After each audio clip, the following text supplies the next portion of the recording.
The top stories. Mayor Motley apologizes after new criticism of her leadership by Owen Arthur. There is a call for Prime Minister Stuart to resign over the handling of the draining unit dismissals. Welcome to Nation News for Monday, January the 13th, 2014. I'm Bertrand Miles. You want your loved ones around to celebrate, especially those living far. And with Digicel Top-Up, Dad can help you bring life to the party and be part of the celebration. Ask him to send you Digicel Minutes. Receive free instant additional credit. Stay connected here and there. Ask your family abroad to send Digicel Minutes today.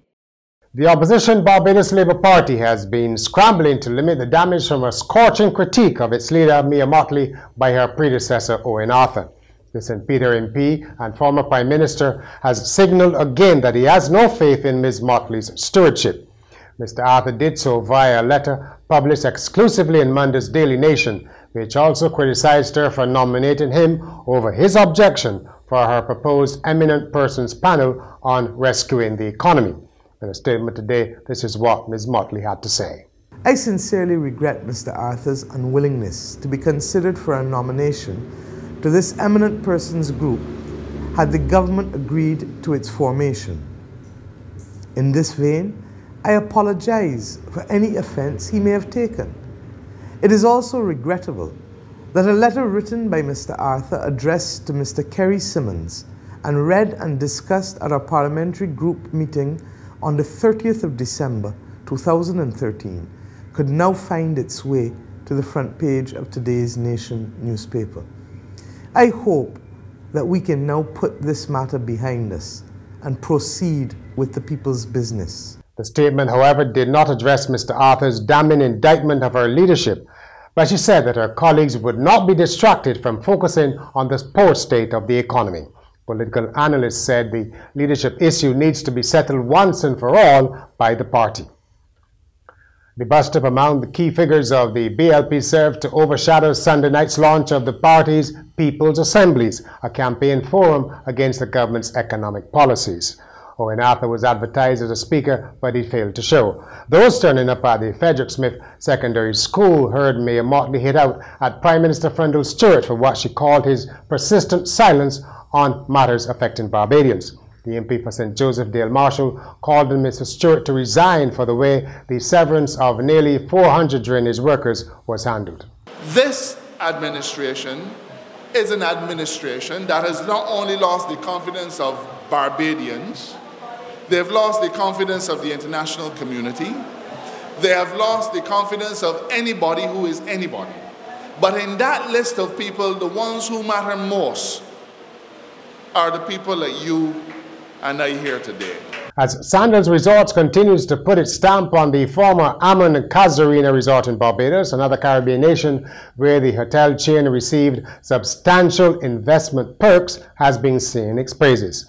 The Finance Minister of Antigua and Barbados says Sandals, which is building a new beaches resort there, was boosting the country's employment, revenues and tourism promotion overseas. From an economic standpoint, I would say that Sandals, because they currently employ close to 1,000 persons, that obviously has an economic impact, and that's by way of direct employment.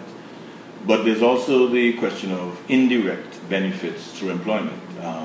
Farmers, small cottage industry providers, we look at the taxi drivers, and the usual spin-offs that come with tourism. But there are nearly 1,000 direct employees, and that's where the major impact would come in terms of employment creation.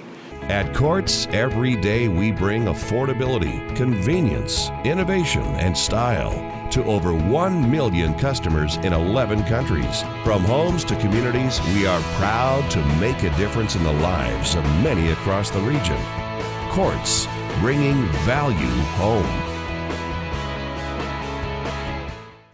Have you heard of Bitcoin, the online currency in which transactions can be performed without the need for a central bank? Well, it will be the subject of an international conference in Barbados in March, organized by the Bitcoin Foundation. A release from the foundation said the recent success of Bitcoin has raised new research questions on the opportunities and risks of virtual currencies, questions which will be discussed at the conference at the Aqua Beach Hotel.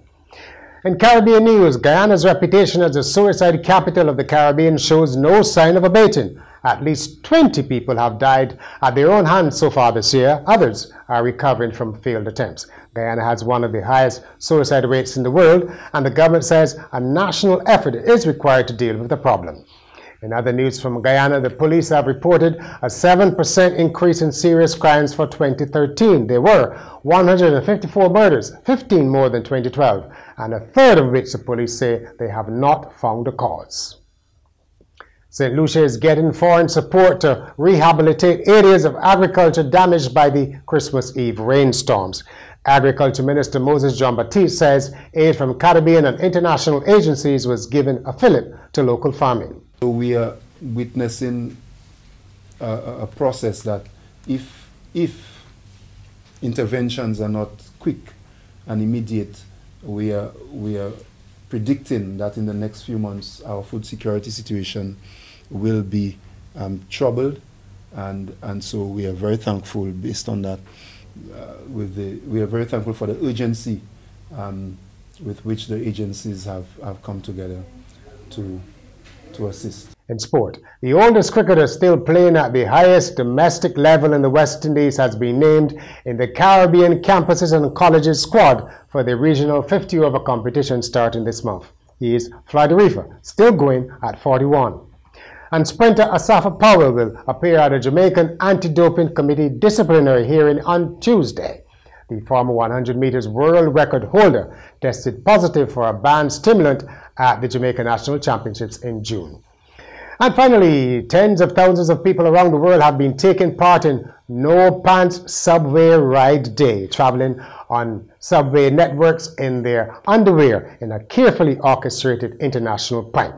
The event began as a joke 12 years ago when a New York acting group decided to shock members of the public by taking off their trousers.